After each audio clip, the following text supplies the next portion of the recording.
Hello guys and welcome back to our channel. Today I will show you how to auto-sub players in the Sleeper app.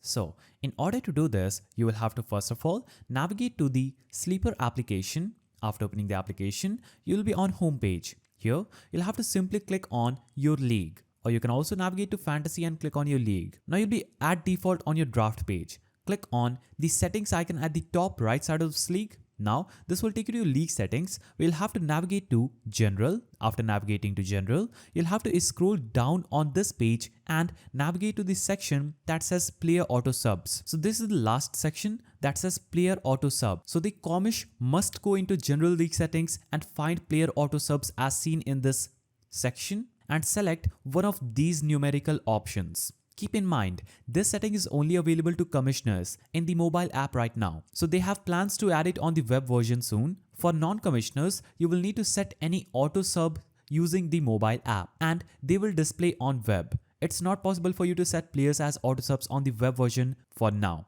So the settings value denotes how many substitutions are allowed per week. For leagues that want the flexibility to enforce game time eligibility for subs, once you enable the auto sub settings, there's an additional option which will display below that. You can toggle on the require auto sub to not play before a starter, and this will require a sub to have the same or later game time than their starter.